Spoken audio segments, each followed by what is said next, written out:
Bonjour, vous avez peut-être entendu parler de Linux. Vous savez, ce fameux système d'exploitation alternatif dont certains parlent et qui, paraît-il, serait mieux que ses concurrents bien connus, Windows et Mac. Bon, ça fait 10 ans que j'utilise exclusivement, je devrais pouvoir vous faire le portrait, et essayer de vous guider, j'espère, à faire votre choix. La première raison, pas forcément la plus pertinente, c'est son prix.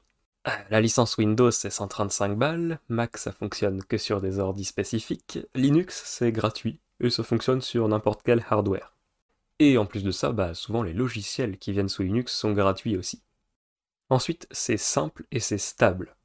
En fait, sous le capot, c'est juste un ensemble de mécanismes assez simples à comprendre par tout le monde. C'est précis, c'est prévisible, ça fonctionne comme un coucou suisse. Le fromage, le canton de faute. Ah, typiquement, vous aurez pas de message comme ça, quoi. Non, non, quand ça fonctionne pas, ça vous dit clairement pourquoi. Y a pas non plus de service non alambiqué, non, non.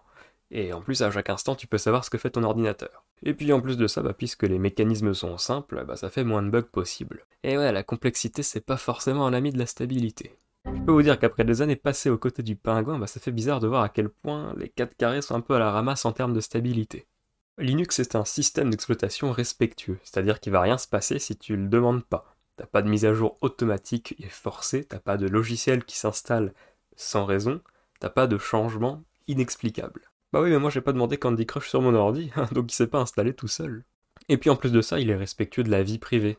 Par défaut, il n'y a pas de télémétrie et il n'y a pas de pub. Bah c'est un système d'exploitation quoi, c'est pas un moteur de pub qui envoie toutes tes infos à la moindre touche que tu tapes à sa société.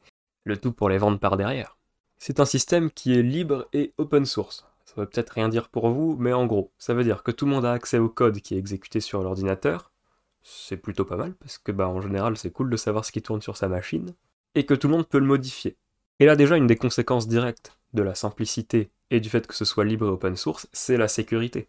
Linux est sécurité de conception, puisque si c'est conçu simplement, il y a moins de failles de sécurité possibles. Et en plus, puisque librement tout un tas de développeurs peuvent aller regarder le code et le modifier, ben, si on trouve une faille, c'est plus simple de la corriger. Ça c'est un argument pour la sécurité, un autre argument, et j'insiste là-dessus, c'est que dans son architecture, il est très compliqué pour des attaques malveillantes d'affecter réellement un système Linux. Par exemple, un programme que tu exécutes n'aura jamais de droit admin si tu ne les donnes pas. En gros, il sera restreint à tes documents à toi et tes permissions à toi. Ensuite, il peut être personnalisé sans limite. Puisque comme je le disais précédemment, ce sont des mécanismes simples et prévisibles, tous les composants du système sont interchangeables. Du noyau, donc la base qui gère le matériel, à l'interface du bureau, tout en passant par le gestionnaire de connexion au réseau et par le gestionnaire de fichiers. Par exemple, moi mon bureau Linux il ressemble à ça. Mais il pourrait ressembler à ça. Ou encore à ça. Ça. Ça ou ça ou ça ou ça. Bref, il y a de quoi faire. Et si vous voulez, vous pouvez même créer votre propre bureau de A à Z. C'est d'ailleurs ce que j'ai fait. Mon fond d'écran, je le mets avec X-Wallpaper, mon gestionnaire de fenêtres, c'est OpenBox, ma barre des tâches, c'est Tint2, j'ai les notifications XFCE, le gestionnaire de fichiers Thunar, bref, tout un tas de programmes que je choisis et que j'assemble pour créer mon interface. Ce genre de restrictions, vous connaissez? Ça n'existe pas sous Linux. Le système ne vous empêchera pas d'exécuter un programme pour une raison arbitraire. Il part du principe que vous exécutez un programme en connaissance de cause, vous savez ce que vous faites. De toute façon, comme j'ai déjà pu le dire, c'est un système qui, dans son architecture, est sécurisé. Donc en général, vous pouvez exécuter vos programmes sans crainte. D'autant plus s'ils sont libres et open source, puisque dans ce cas, tout le monde a pu voir le code avant vous. En début de vidéo, j'ai pu dire que Linux tournait sur n'importe quel hardware. Alors c'est vrai, ne vous inquiétez pas, et la raison pour laquelle c'est vrai, c'est que c'est un système qui reste très léger comparé à ses concurrents. Un système Linux de base, donc on va dire sans interface graphique, consomme aux alentours de 50 mégas de RAM et peut tourner vraiment sur les processeurs les plus pourris du monde. Avec tout ce qui tourne sur mon ordinateur, moi je suis aux alentours de 800 mégas de RAM, et une utilisation processeur quasiment insignifiante. Mon système est tout de même plus léger que la moyenne, comptez environ 1 giga à 1 giga de RAM pour un système Linux classique. Et ça c'est qu'en termes de RAM, vous savez l'installation Windows qui prend 20 gigas, l'installation Mac qui en prend plus de 30. Bah un système Linux installé sur un ordinateur ça peut prendre moins d'1 giga, voire même beaucoup moins d'1 giga.